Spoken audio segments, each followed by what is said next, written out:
베트남의 한 재벌이 법정에서 사형 선고를 앞둔 순간 235억 달러, 약 33조 원의 금괴를 바닷속에 숨겼으니 그 금들을 원하면 사형 선고를 하지 말라는 폭탄 선언으로 인해 수많은 사람들이 보물을 찾아 나섰다는 이야기가 한동안 베트남 전역을 떠들썩하게 만들었습니다.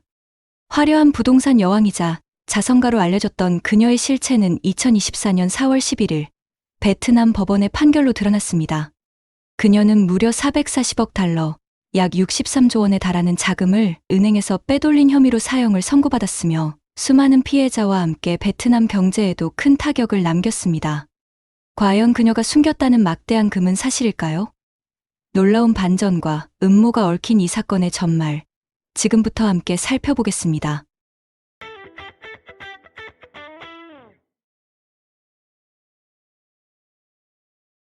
사건의 주인공 쯔엉미라는 1956년 베트남 호치민시에서 태어났으며 그녀의 조상은 중국 광둥성 산터우 출신입니다.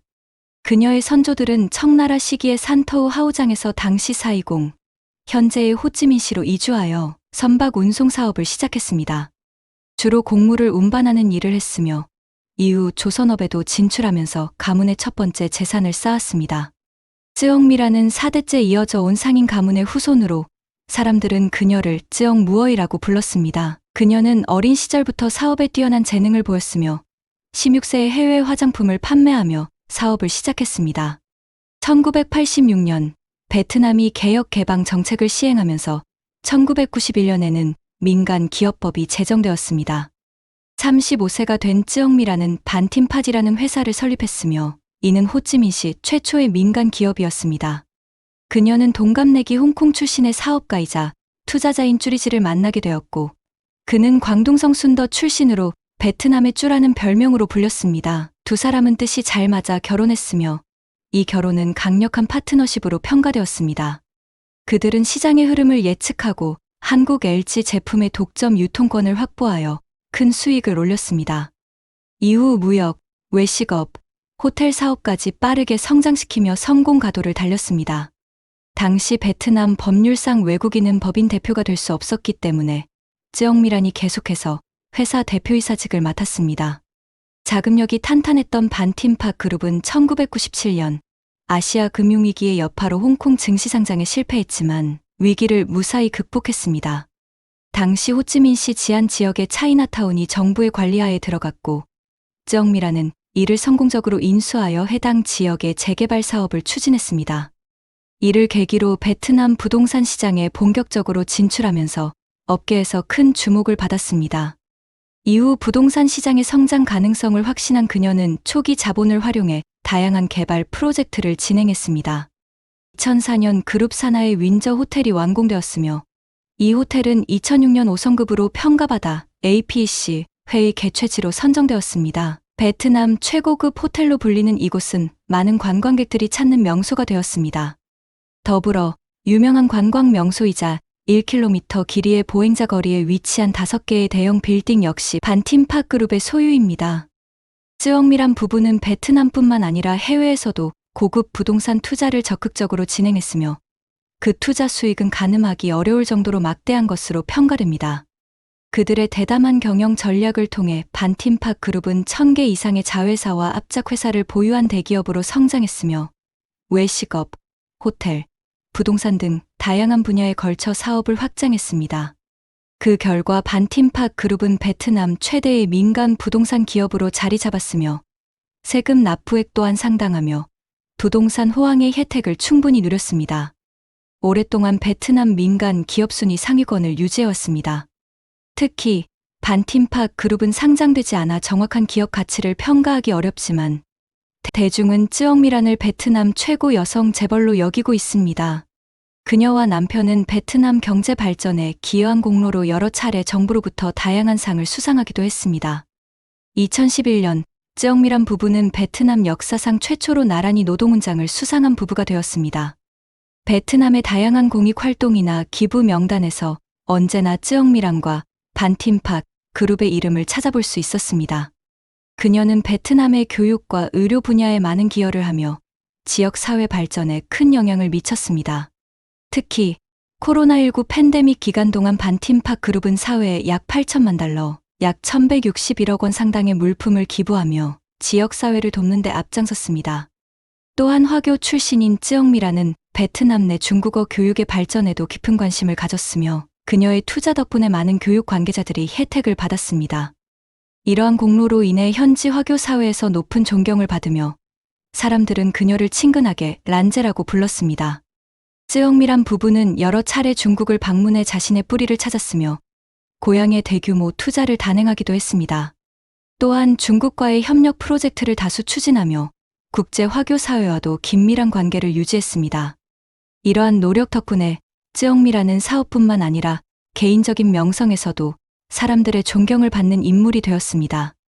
2022년 반팀팍 그룹의 영향력과 명성은 최고조에 달했습니다. 이 시기에 쯔엉미라는 홍콩의 거물 기업가 리지아청이 이끄는 창장 실업 그룹을 베트남으로 초청해 현지 경제 발전을 도모했습니다.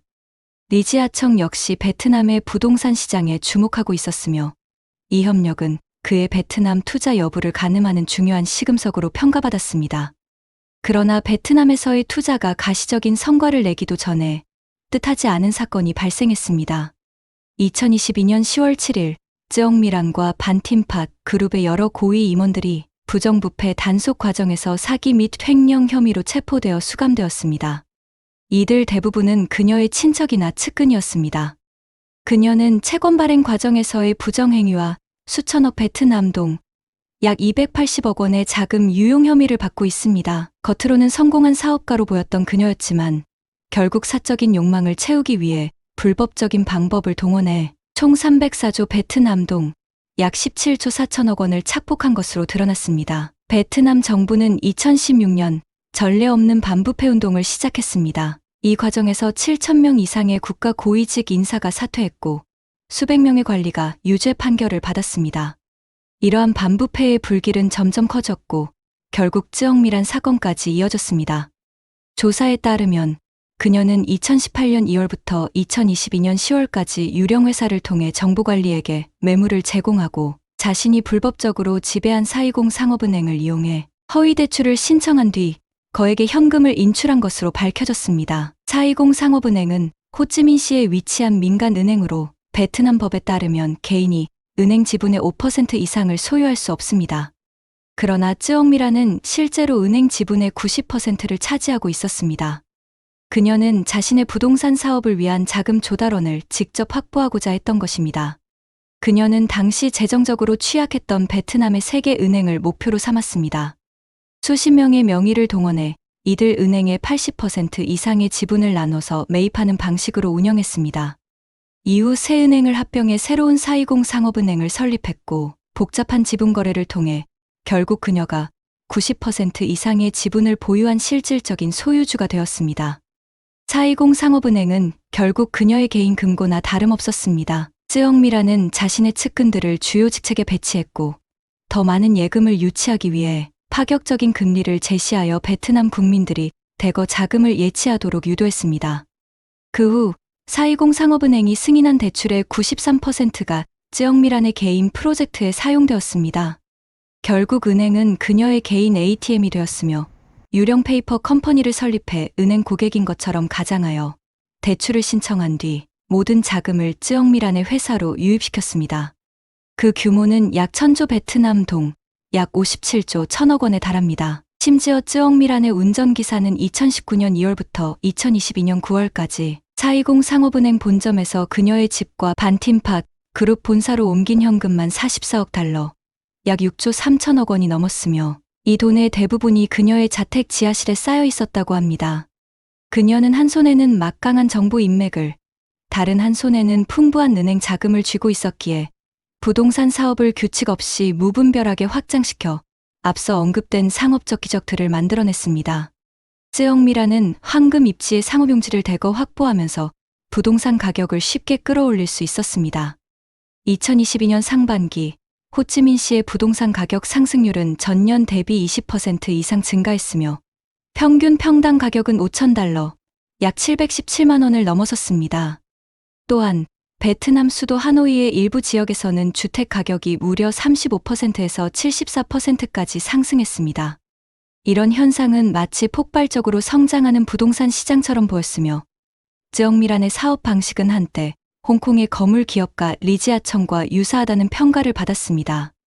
그녀는 먼저 높은 가격의 핵심 입지를 매입한 후 고급 주택과 빌딩을 건설했지만 즉시 판매하지 않고 최대한 분할 상환을 유도하며 대출을 이어갔습니다. 이후 정부가 공공 인프라를 확충하고 주변 환경이 개선될 때까지 기다렸다가 지가가 충분히 상승한 후에 매각함으로써 수익을 극대화했습니다. 420 상업은행이라는 자금줄이 존재했기에 그녀는 자금 조달의 리스크를 전혀 걱정할 필요가 없었습니다. 게다가 인위적으로 부동산 가격을 폭등시켜 막대한 이익을 얻었지만 대출금을 갚을 생각은 전혀 없었습니다. 결국 그녀의 행보는 은행의 부실 채권을 양산했고, 이로 인해 피해를 본 것은 결국 평범한 서민들이었습니다. 주택 가격이 치솟으면서 일반 국민들의 내 집 마련이 점점 더 어려워졌습니다. 쯔엉미란의 체포 소식이 공개되자 베트남 금융업계는 큰 충격에 휩싸였으며 이는 국민들의 불안을 불러일으켰습니다. 420 상업은행에서는 대규모 예금 인출 사태, 뱅크런이 발생했으며 베트남의 부동산 시장과 기업 채권 시장에도 위기가 닥쳤습니다. 결국 베트남 정부는 여러 대응 조치를 취하고 예금자들에게 자산이 안전하다는 보장을 약속한 후에야 혼란이 겨우 진정되었습니다. 이번 사건의 피해자는 무려 4만 2천 명에 달하며 하노이와 호찌민시에서는 피해자들이 여러 차례 시위를 벌였습니다. 문제의 핵심은 쯔엉미란이 규제를 뛰어넘을 수 있었던 이유가 바로 감독의 부재 때문이라는 점입니다. 사실 문제는 이미 오래전에 드러났습니다. 2017년 정부는 420 상업은행에 조사팀을 파견했지만 당시 베트남 중앙은행 금융감독국의 전 국장 도티난이 520만 달러, 약 74억 8천만 원의 뇌물을 받고 불법 행위를 은폐해 주었습니다. 이는 베트남 역사상 최대 규모의 뇌물 사건으로 기록되었습니다. 하지만 뇌물을 받은 사람은 그 혼자가 아니었습니다. 이 거대한 이권 뒤에는 수많은 관련 인사들이 연루되어 있었으며 이번 사기 사건과 관련된 피고인만 무려 85명에 달합니다. 420 상업은행, 베트남 중앙은행, 베트남 정부감사원, 국가회계감사원 소속 직원들과 기타 관련자들이 모두 기소되었습니다. 쯔엉미란 한 사람의 행위로 인해 베트남 금융 시스템의 수많은 관료들이 함께 추락한 것입니다. 쯔엉미란이 체포되기 전후로 관련된 몇몇 인사들이 안타까운 일을 겪었습니다. 쯔엉미란이 체포되기 하루 전 그녀의 증권 업무를 담당하던 응우엔 띠엔타잉이 갑작스럽게 세상을 떠났으며 쯔엉미란이 체포된 다음 날에는 420 상업은행의 이사였던 응우엔 푸엉홍이 교도소에서 숨진 채 발견되었습니다. 또한 부동산 회사의 고위 간부였던 응우엔 응옥쯔엉은 극심한 스트레스를 겪다가 갑작스럽게 유명을 달리한 것으로 전해졌습니다. 이러한 일련의 사건들은 사회적으로 큰 충격을 주었으며 현재까지 명확한 원인은 밝혀지지 않았습니다. 베트남 정부는 반팀팟 그룹 산하의 700여 개 자회사를 동결하고 그룹의 156개 개발 프로젝트를 통제했습니다. 당국은 쯔엉미란과 다른 피고인들로부터 수백만 달러 상당의 현금과 자산을 몰수했으며 약 7천만 달러, 약 1,006억 6천만 원의 은행 계좌를 동결했습니다. 쯔엉미란과 다른 85명의 피고인에 대한 재판은 베트남 역사상 유례없는 규모로 진행되었습니다. 무려 2,700명이 넘는 증인이 소환되었으며 재판에는 10명의 국가검사가 참여했고 200명의 변호사가 소송에 나섰습니다. 경찰은 총 2,500건의 관련 문서를 정리하여 104개의 상자에 보관했으며 전체 무게는 6톤에 달했습니다. 이로 인해 이번 재판은 베트남 역사상 가장 오랜 시간이 걸린 사건으로 기록되었습니다. 2024년 4월 11일 베트남 호찌민시 인민법원에서 쯔엉미란을 비롯한 85명의 피고인에게 각각 징역 3년에서 무기징역까지의 형이 선고되었습니다. 이 판결은 한 시대의 종말을 의미하는 상징적인 사건이기도 합니다. 2023년 베트남의 국내 총생산은 4,297억 달러, 약 618조 6천억 원이었으며 쯔엉미란이 연루된 사건의 전체 금액은 440억 달러, 약 63조 원으로 집계되었습니다. 이 중 쯔엉미란이 개인적으로 빼돌린 금액만 125억 달러, 약 17조 9천억 원으로 이는 해당 연도 베트남 GDP의 약 3%에 해당합니다. 그녀의 횡령액은 베트남에서 가장 부유한 상위 5명의 자산을 모두 합친 것보다도 더 큰 규모였습니다. 이 사건은 아시아 역사상 최대 규모의 금융 사기 사건으로 평가받고 있습니다. 2024년 4월 1심 판결에 따르면 쯔엉미라는 금융기관 대출 규정 위반 혐의로 징역 20년, 횡령 혐의로 사형, 매물 공여 혐의로 징역 20년을 선고받았으며 3가지 혐의가 병합되어 최종적으로 사형이 선고되었습니다. 지난 4월 횡령 혐의로 사형이 선고된 데 이어 2024년 10월 17일 추가적으로 진행된 재판에서 불법 자금 세탁 및 국외 송금 등의 혐의로 무기징역이 추가로 선고되었습니다. 이 사건의 항소심은 11월 4일부터 25일까지 진행되었습니다. 항소심에서 베트남 검찰은 쯔엉 미란이 사형을 면하기 위해서는 약 110억 달러, 약 15조 8천억 원을 반환해야 한다고 했습니다. 12월 3일 베트남 호찌민시 고등인민법원은 쯔엉 미란의 사형 판결을 유지했습니다. 법원은 이번 사건이 막대한 손실을 초래했으며 결과가 매우 심각하다고 판단하여 감형의 여지가 없다고 밝혔습니다. 그러나 베트남 법률에 따르면 그녀가 횡령한 자산의 최소 4분의 3을 반환하고 당국과 협력할 경우 감형이 가능할 수도 있습니다. 쯔엉미라는 자금을 마련한다는 이유로 형 집행을 몇 년 더 연기할 가능성이 있습니다. 그렇게 된다면 그녀는 70대에 접어들게 되며 이 사건이 어떤 결말을 맞이할지는 여전히 불확실합니다. 과거의 영광은 신기루처럼 사라졌으며 끝없는 탐욕이 결국 모든 것을 무너뜨린 원인이 되었습니다. 남편인 쭈리주에게도 9년형이 선고되었으며 그녀의 가족과 직원들 상당수도 징역형을 선고받았습니다. 그녀가 재판 과정에서 33조 원 상당의 금괴를 바다에 숨겼다는 소문이 퍼지면서 수많은 사람들이 배를 타고 잠수하며 금괴 상자를 찾기 위해 나섰습니다. 그러나 이후 베트남 정부는 공식 발표를 통해 해당 소문이 허위이며 재판 과정에서 그녀가 그런 발언을 한 적이 없다고 밝혔습니다. 그렇다면 그녀는 과연 재산을 어디에 숨겼을까요? 그녀가 입을 열기 전까지 그 진실은 아무도 알 수 없습니다. 쯔엉미란의 선택은 어떻게 될까요? 과연 그녀가 돈을 돌려주고 형을 줄일까요? 아니면 끝까지 버틸까요? 오늘의 이야기는 여기까지입니다. 끝까지 시청해주셔서 감사합니다. 구독, 좋아요, 알림 설정 감사합니다.